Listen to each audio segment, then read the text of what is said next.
That morning, as the dawn had yet to dispel the mist lingering over the grasslands, the gate to my ranch trembled under the tread of unfamiliar footsteps. 6:30 sharp, as precise as a Swiss clock, they arrived. A posse from the HOA draped in garish neon vests, measuring tapes dangling from their hands, and smugness radiating from every glance. I stood there, barefoot on the cold wooden floor, my coffee half poured, still in my worn flannel pajamas, feeling like a man about to be robbed in broad daylight by a parade of arrogance. Their leader, clutching a clipboard and sporting sunglasses far too flashy for the pale morning light, pointed at the entrance to my ranch. "Your main gate violates subsection 12B, he declared, his tone like a judge delivering a death sentence.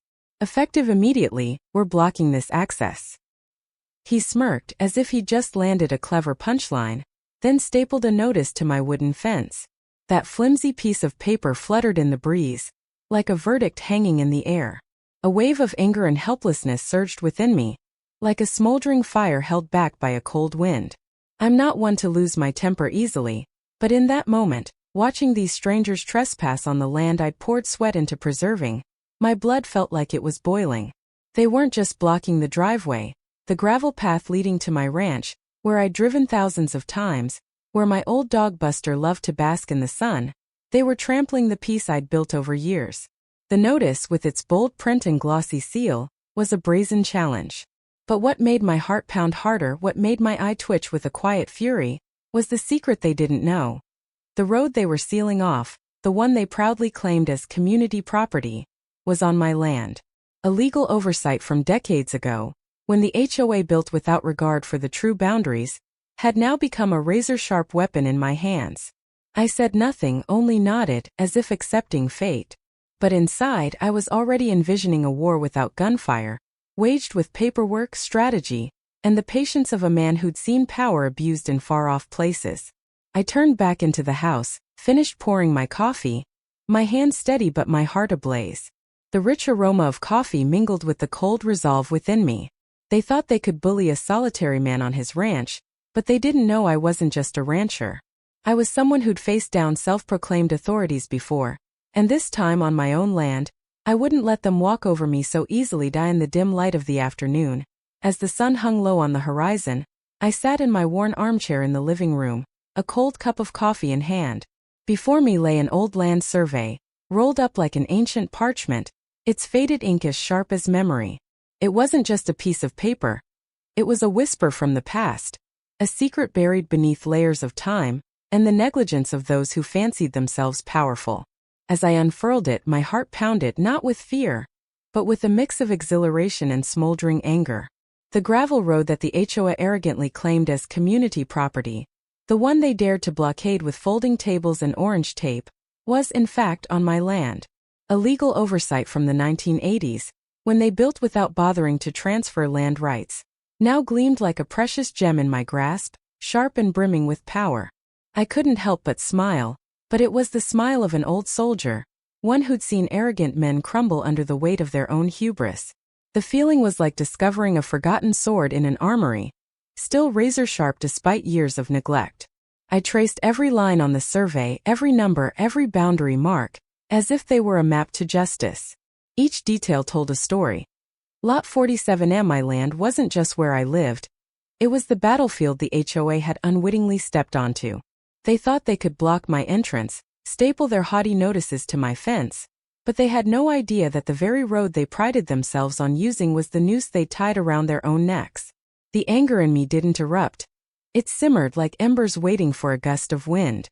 I recalled the smug look of the clipboard-wielding man, his smirk as he nailed the notice to my fence. They thought I was a rough-around-the-edges rancher, an easy target for their bold-printed rules and glossy seals. But they didn't know I'd faced down abusers of power before, from distant war zones to calculated political meetings. This time on my own land, I felt a different kind of strength, the strength of truth, of ownership, and of a man with nothing left to lose but his pride. I folded the survey carefully, as if it were a treasure. In my heart, I knew this was more than a piece of paper. It was the spark for a war I'd fight not with fists, but with paperwork, strategy, and patience as sharp as a blade. I looked outside, where the gravel road to my ranch lay quiet under the sunset, and a jolt ran down my spine. The HOA might have their bylaws, their folding tables, and their caution tape, but I had the truth, and that truth, like a flame in a forge, would temper my resolve into something unbreakable. They'd picked the wrong opponent, and I, with the survey in hand, was ready to make them pay for their arrogance. Beneath the golden glow of the sunset bathing my ranch, I sat on the porch, clutching the old land survey, my heart ablaze with a cold, resolute determination. The anger from that morning, when the smug HOA crew blocked my entrance, didn't unravel me. Instead, it forged me, tempering my resolve into that of a silent strategist, a man who'd faced power-hungry foes before and knew that true strength lay not in shouting, but in meticulous preparation. I didn't rush to retaliate, didn't slam my fist on the table or bellow challenges. Instead, I let the truth guide me like a lighthouse in a storm. The survey before me was my weapon, but to wield it, I needed allies, not soldiers but sharp minds and hearts ready to fight for justice. I picked up the phone, my fingers gliding through the contacts with the calm of a man who'd long planned his moves. The first call was to Sasha, my cousin and a real estate lawyer who thrived on controlled chaos and had a knack for turning legal loopholes into razor-sharp blades. Her voice crackled through the speaker, brimming with excitement. "Let me see that survey, man. If it's what you say, this'll be the HOA's nightmare." Within an hour, she'd sent back a lengthy email, dissecting every clause, every misstep of the HOA with a note. "Get ready, we're gonna make them regret this." My pulse quickened, not for imminent victory, but for the surge of strength from someone who knew the game as well as I did. The second call went to Rick, an old buddy who installed automatic gates for ranches. When I shared my plan to erect a toll gate on the very road the HOA claimed as theirs, his hearty laugh roared through the phone. "You're playing hardball, huh? All right, I'll bring the best gate, complete with a glossy sign they can't ignore." I pictured that gate, not just a barrier, but a symbol of defiance, a declaration that this land was mine, and no one could disrespect it. The final call was to the local assessor's office, where a seasoned clerk confirmed what I'd suspected. The HOA's road had never been legally transferred. His voice was low, tinged with amusement. "You've got a good case here. Call me if you need the paperwork." Those words were like fuel to the fire within me. I didn't just have the truth. I had the system behind me, ready to expose the mistakes of the arrogant. As I set the phone down, I gazed at the gravel road leading to the ranch, where Buster, my old dog, lounged in the sun. A strange feeling stirred. Not the glee of impending revenge, but the pride of a man defending the land my grandfather once tilled. The HOA thought they could bully me with their bylaws and caution tape, but they didn't know I was ready for a relentless fight. I stood, walked inside, and began sketching the plan. A gate, a sign, and a clear message. This is my land and I'll make them pay for every misstep. This battle wasn't just for me, but for every drop of sweat spilled on this soil that as dawn broke, painting the grasslands with its first rays of light. I stood by the wooden fence of my ranch, my heart ablaze with steadfast resolve. After days poring over the old land survey, after calls with Sasha and Rick, I was ready to turn truth into action. The HOA had blocked my entrance, stapled their arrogant notice to my fence, thinking I'd bow to their regulations. They were wrong. I didn't choose to shout or confront them head-on. Instead, I chose a sharper path. A retaliatory strategy that would not only throw them off balance but force them to face their own mistakes. The automatic gate, the bold idea Rick and I had hatched, would be the dagger plunged into the heart of their hubris. I still remember the moment Rick pulled up in his truck, hauling glossy cedar posts and a sturdy steel gate. He whistled cheerfully, his eyes twinkling like a kid about to pull a prank. "You want this gate to drive them nuts, don't you?" he asked, and I just smiled, a smile heavy with meaning. The gate wasn't just a barrier. It was a symbol of ownership, of defiance, and of a declaration that this land was mine. We worked through the morning, sweat soaking our shirts, but every drill's whine, every tightened hinge, felt like the beat of a victory anthem. When the gate was finished, it stood tall across the gravel road, bearing a gleaming steel sign. Private property. Access fee, $200 per day. No exceptions. Below, in smaller print that made me chuckle. Yes, even HOA golf carts. When Glenda, the HOA president, arrived the next morning, her silver Lexus screeched to a halt before the gate, gravel flying. She stormed out, her high heels sinking into the dirt, her face flushed with fury. "What is this?" she shrieked. pointing at the gate as if it were a crime. I took a sip from my thermos, replying in a calm tone. "This is my land, and you're passing through without paying." The rage in her eyes could have scorched me, but I felt only a quiet, sharp joy as keen as a blade's edge. She didn't realize this wasn't just a gate. It was the opening salvo of a war I'd meticulously prepared for, with legal documents as my shield and truth as my sword. Each passing day, the gate grew into something bigger. HOA vehicles had to stop, enter a code, or pay the fee, and with every transaction I felt their arrogance crack. Buster, my old dog, lounged on the porch, seeming to sense the air of triumph, occasionally growling at the sound of Glenda's car horn. I didn't do this for the money. The $200 daily fee was merely a tool. I did it for pride, for the land my grandfather had sweated to preserve, and because people like Glenda needed to learn that not everyone bows to fabricated authority. That gate, glinting under the sun, wasn't just a barrier. It was a challenge, a flag I'd planted on my own battlefield. And I knew this war was only beginning. Under the scorching midday sun, as the dry air hummed with the drone of cicadas, I stood on my porch, eyes tracking Glenda's silver Lexus gliding down the gravel road. She, the queen of the HOA with her icy smile and gleaming pearl necklace, had come to confront me. The automatic gate, my symbol of defiance, stood firm across the road, forcing her to stop. My heart pounded, not from fear, but from a mix of exhilaration and smoldering anger. Glenda wasn't just an arrogant neighbor. She was the embodiment of overreach, of those who thought they could impose their will on the land I'd sweated to preserve. Today, I'd make her see I wasn't one to be subdued. She stepped out of the car, her high heels sinking into the dirt, her face flushed as if ready to explode. "What do you think you're doing with this gate?" she snapped, jabbing a finger at the sign reading access fee. $200 per day, as if it were a personal insult. I took a sip from my thermos, my voice calm but cutting. "I'm protecting my land, Glenda. And you're passing through without paying." The words were like a dagger, slicing through her veneer of smugness. Her eyes flashed, a flicker of panic crossing them before rage took over.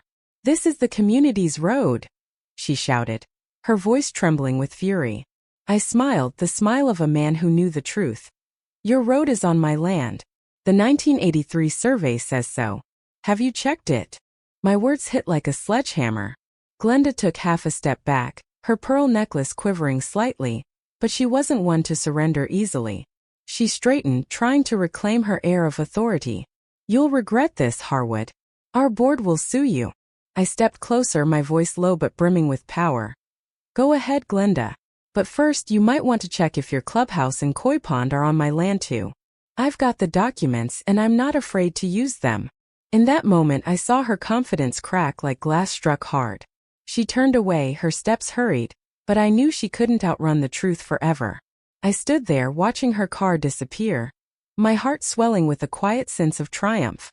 This wasn't just a clash with Glenda. It was a fight for the land my grandfather had tilled. For the years I'd silently endured the HOA's arrogance. Buster, my old dog, growled at my feet, as if he too sensed the charged air. The gate behind me gleamed in the sunlight, not just a barrier but a symbol of resolve, of a man refusing to bow to injustice. I knew Glenda wouldn't stop.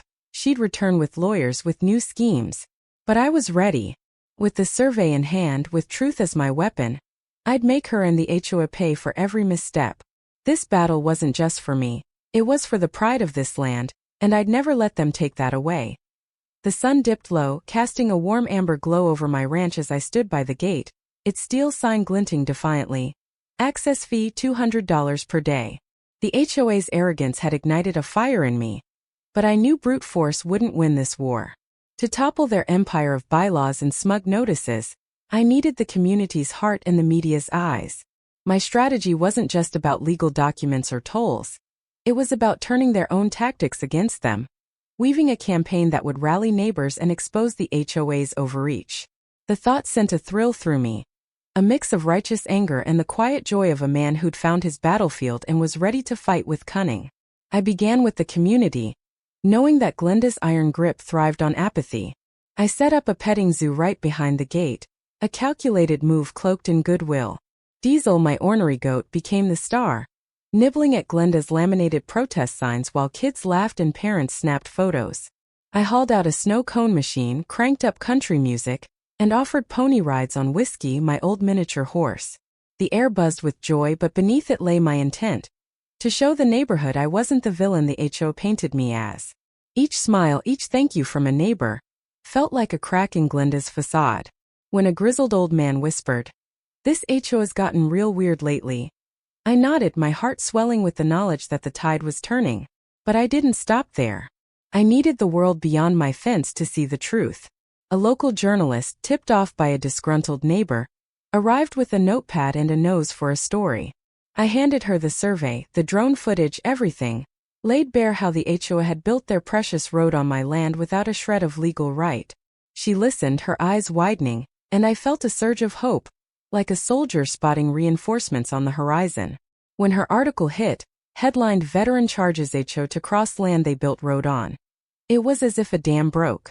Social media erupted. A video of Diesel chomping a cease and desist letter racked up 100,000 views by sunset. Reddit threads buzzed with HOA versus rancher. Guess who's winning? My gate became a symbol, not just of my fight, but of every underdog who'd ever faced a bully hiding behind rules. The HOA's narrative unraveled. Neighbors who once ignored me now waved as they passed. A pie, blueberry still warm, appeared on my porch with the note, "Keep fighting." The community's warmth wrapped around me like a shield. But it was the media's spotlight that burned Glenda's empire. Questions swirled. Why had the HOA paved over private land? Why target a man who'd never joined their ranks? My chest tightened with pride, not for glory, but for the land my grandfather had worked, now defended by truth and the voices of those I'd rallied. Buster, sprawled at my feet, seemed to sense it too. His low growl a quiet cheer for our rebellion. This wasn't just a campaign, it was a reckoning. Every laugh from a child petting Diesel, every headline that spread, was a blow to the HO's arrogance. I stood by the gate that evening, the sunset painting the sky in hues of fire, and felt the weight of something bigger than myself. This fight was for every inch of my land, for every forgotten boundary stone, and for the neighbors who'd begun to see Glenda's rule for what it was. The war wasn't over, but with the community's heart and the media's voice behind me, I knew I was no longer alone, and that felt like victory enough for now. The evening air was thick with the scent of pine as I sat on my porch, the quiet hum of crickets blending with the weight of a day spent strategizing. My battle with the HOA had already drawn blood. The gate, the tolls, the media storm. But a new revelation was about to shift the ground beneath their feet. A mysterious package had arrived at dusk, a flash drive tucked in a sandwich bag, no note, no name. My pulse quickened as I plugged it into my laptop, a flicker of anticipation tinged with the steely resolve that had carried me this far. What flickered onto the screen wasn't just evidence, it was a flaming cannonball. Drone footage showing the HOA's prized clubhouse, tennis courts, and Glenda's precious koi pond, all partially built on my land. The discovery hit me like a thunderclap, a mix of disbelief and fierce satisfaction igniting in my chest. I leaned closer, tracing the overlaid property lines on the screen, each pixel a testament to the HOA's arrogance. My land, Lot 47A, etched in my grandfather's sweat, wasn't just home to their illicit road. Their empire of uniformity, their manicured courts and gurgling pond, had been built on ground they never owned, without a single permit to show for it. The realization wasn't just a legal win. It was personal, a vindication of every moment I'd stood firm against their smug notices and folding table blockades. My hands trembled, not with fear, but with the thrill of holding a truth so potent it could unravel Glenda's reign. This wasn't just about tolls anymore, it was about back taxes, code violations, and the kind of reckoning that could haunt an HOA for years. I called Sasha, my lawyer cousin, her voice crackling with excitement as I described the footage. "You're kidding," she said, then laughed, a sound sharp with the promise of chaos. "If those structures are on your land, they owe you rent, penalties, maybe even demolition orders." Her words were like fuel to the fire in my gut, stoking a pride that ran deeper than the victory itself. This land, every inch of it, had been my family's legacy, and now it was my weapon. I pictured Glenda's face, her pearl necklace quivering as she realized her koi pond was a trespasser's folly. The thought brought a smile, not of malice, but of a man who'd found the key to a long-locked door. I forwarded the footage to Sasha, who pounced on it like a hawk. Within hours, She drafted a letter to the county assessor, requesting a land reassessment and flagging potential tax liabilities. My heart swelled with a quiet ferocity as I imagined the HOA's boardroom, their clipboards useless against the weight of this evidence. This wasn't just a fight for my driveway. It was for every boundary stone they'd ignored, every assumption they'd made about a man they thought they could bully. Buster, my old dog, stirred at my feet, his low growl echoing the defiance in my soul. The drone footage wasn't just a smoking gun. It was a flare, lighting up the truth for all to see. As night fell, I stepped outside, the stars sharp above the ranch. The gate stood sentinel in the distance, its steel sign catching the moonlight. This discovery had changed everything. The HOA's empire wasn't just crumbling. It was built on stolen ground, and I held the proof. My chest tightened with a mix of awe and determination, not for the money or the headlines, but for the land that had shaped me, now rising as my ally. Glenda could scheme, the HOA could lawyer up, but this truth was mine to wield, and I'd swing it like a hammer. The war was far from over, but with this in my hands I felt the ground shift, and it was shifting in my favor. The air was crisp, the morning sun casting long shadows across my ranch as I leaned against the gate, its steel sign still gleaming with the words access fee, $200 per day. Weeks of battle, toll fees, drone footage, media firestorms, had brought me to this moment, where the HOA's empire, built on arrogance and stolen land, was crumbling. My heart thrummed with a quiet triumph, not the loud roar of vengeance, but the steady pulse of a man who'd fought for his land and watched his enemies falter. Glenda, the HOA's self-crowned queen, had once stood before me with her pearl necklace and venomous smile, but now her reign was unraveling, and I felt the weight of justice settling like dust after a storm. It began with cracks in their facade. The drone footage revealing their clubhouse and tennis courts on my land had sent shockwaves. Sasha, my lawyer cousin, had fired off letters to the county, demanding reassessments and citing violations that could cost the HOA six figures. The media pounced, headlines screaming of their trespasses, and neighbors who'd once shrugged now whispered rebellion. My porch became a quiet shrine of support, pies, notes, even a scrawled "keep fighting" tucked under a basket of tomatoes. Each gesture fueled my resolve, a reminder that this fight was for more than my driveway. It was for every inch of land my grandfather had tilled, every boundary stone the HOA had ignored. Glenda's empire buckled under the pressure. 2 board members quit, one slipping me a note. "You were right. She's a tyrant." The wine fountain, a garish symbol of her excess, was exposed as funded by misused dues, sparking outrage. At the emergency meeting, I stood before a packed room, the drone footage projected on the wall like a guillotine. Sasha's voice, calm and surgical, laid bare their sins: unpermitted structures, zoning breaches, and a koi pond that was more liability than luxury. The crowd gasped. Glenda's note card slipped from her trembling hands. When I spoke, my voice steady, I told them of my grandfather's legacy, of years enduring their overreach, of a gate built not for greed but for respect. The room erupted in applause, a tide turning so swiftly it left Glenda speechless. The vote was a landslide, only 3 stood with her. The HOA's authority over my land was revoked, and Glenda's name faded from their letterhead. Word spread she'd listed her house, slinking away without a farewell, her absence louder than any speech. The new board delivered a notarized apology, $32,600, and a promise to clear my driveway. My gate stayed, no longer a toll booth but a monument, a reminder of what happens when arrogance meets truth. Standing by it now, I felt a swell of pride, not for the money or the headlines, but for the land that had shaped me, now free from their grip. Buster stirred at my feet, his gray muzzle catching the sunlight. The ranch was quiet. No more clipboards, no more folding tables. Neighbors waved, kids brought cookies, and I was no longer the outsider on my own soil. This wasn't just a victory. It was a reclamation of my home, my heritage, and the fierce unspoken bond with those who'd rallied behind me. Glenda's downfall wasn't my doing alone. It was the community's awakening, the media's spotlight, and the unyielding truth of Lot 47A.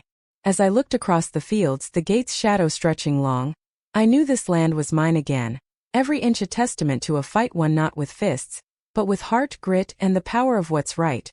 The morning sun bathed my ranch in a golden haze, the air carrying the sweet scent of dew-kissed grass. I stood by the gate, its steel sign now a silent sentinel, no longer demanding tolls but standing as a monument to a hard-won victory.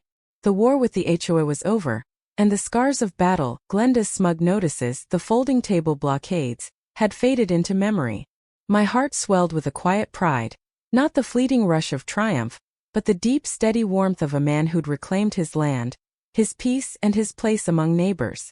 Lot 47A, etched with my grandfather's sweat and my own resolve, was mine again, every inch a testament to a fight fought with truth and tenacity. The agreement with the HOA was sealed in ink and humility, $32,600, a notarized apology signed by the new board, and the removal of their blockade from my driveway. The gate remained, not as a toll booth but as a symbol, its cedar posts and gleaming hinges whispering of a time when arrogance met its match. Glenda, the once untouchable queen of the HOA, had vanished, her house sold quietly, her name erased from their letterhead. Her absence was a victory louder than any speech, and I felt a flicker of pity, quickly overshadowed by the joy of seeing my land free from her shadow. The community had changed too. Neighbors who once passed me with indifference now waved, their smiles carrying the weight of shared rebellion. My porch became a gathering place, not for strategy but for connection. A blueberry pie, a basket of tomatoes, a child's shy request to pet Buster. Each was a thread weaving me back into the fabric of this place. The harvest event I hosted sealed it. Hayrides rumbling through the fields, Diesel the goat sporting a bow tie, and laughter echoing under a starlit sky. Families came, kids squealed, and for the first time in years I wasn't the outsider on my own land. My chest tightened with gratitude, not just for the victory, but for the people who'd stood with me, their quiet support a balm to the wounds of battle. Even Hank, the retired mailman turned board member, clapped me on the shoulder, his gruff "you did good" worth more than any headline.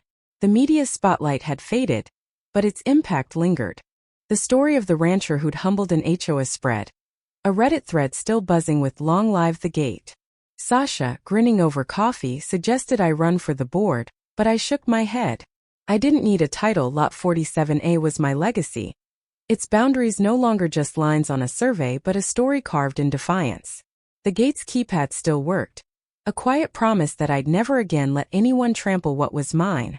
As I walked the fields, Buster trotting beside me, I felt the land breathe with me, its quiet strength mirroring my own. This wasn't just an ending. It was a rebirth. The ranch, once a battleground, was now a haven, its silence filled with birdsong and the crunch of gravel under friendly tires. I framed a photo from an anonymous board member, a snapshot of the old HOA clubhouse with "Thanks for putting the fear of God back into community leadership," scrawled on the back. It hung above my fireplace, a reminder of what I'd fought for. The victory wasn't in the money or Glenda's fall. It was in the land, the community, and the unbreakable spirit of a man who'd stood his ground. As the sun climbed higher, I looked across the ranch, my heart full, knowing that every gatepost, every blade of grass was mine again, and no one could ever take that away. The sun hung low over my ranch, its golden rays weaving through the cedar posts of the gate that had become more than steel and wood. It was a symbol, a line in the dirt, a story etched in defiance. As I stood there, Buster dozing at my feet, the weight of my fight with the HOA settled into something deeper than victory. This wasn't just about a toll booth or a legal win. It was a lesson carved into the soul of Lot 47A, a testament to standing tall against those who wield power without right.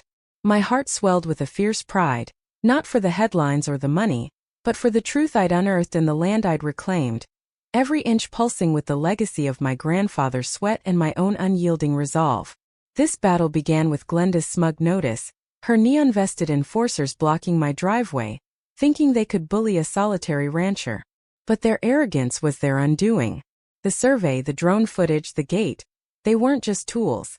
They were my voice shouting that no one could trample what was mine. Each step, Sasha's legal salvos, Rick's sturdy gate, the media's spotlight, was a brick in a wall of resistance, built not with rage but with the quiet cunning of a man who'd seen power abused before. My chest tightened with the memory of neighbors' pies, children's laughter at the petting zoo, and the clap of a crowd that turned against Glenda's tyranny. This fight wasn't mine alone. It was theirs too. A shared awakening to the fragility of unchecked authority. The core message of this saga isn't in the $32,600 or Glenda's retreat to another town. It's in the gate that still stands. No longer a toll booth but a beacon of what happens when you meet arrogance with truth. It's in the land, every boundary stone a reminder that rights are not given. They're defended. I fought for Lot 47A, not because it was mine on paper, but because it was mine in spirit, woven with memories of my grandfather's hands and my own years of silence before I found my voice. The HOA learned that power without legitimacy is a house of cards, toppled by a single man who refused to bow. My heart ached with gratitude for Sasha's fire, Rick's loyalty, and the neighbors who chose to see me, not as an outsider but as one of their own. This lesson stretches beyond my ranch. It's for anyone who's felt the weight of a rulebook wielded like a club, for every soul told their home isn't theirs to protect. It's a call to dig for the truth, to stand firm, to know that patience and strategy can outlast even the loudest tyrants. As I walked the fields, the crunch of gravel underfoot felt like a heartbeat, the land alive with the story we'd written together. The gate's shadow stretched long, a quiet warning to anyone who'd dare cross these boundaries again. I wasn't just a rancher. I was a guardian, and this fight had taught me that guardianship isn't loud. It's deliberate, rooted in love for what's yours and the courage to say, no more. The stars emerged, bright above the ranch, and I felt a peace I hadn't known in years. The gate, the land, the story, they were my legacy now, a warning to the next Glenda, the next HOA, that Lot 47A wasn't just dirt and grass. It was a principle, a fight, a home. And it was mine, forever defended by the truth I'd carried and the community I'd won. This was the heart of it all. When you stand for what's right, the ground itself rises with you, and no one can take that away.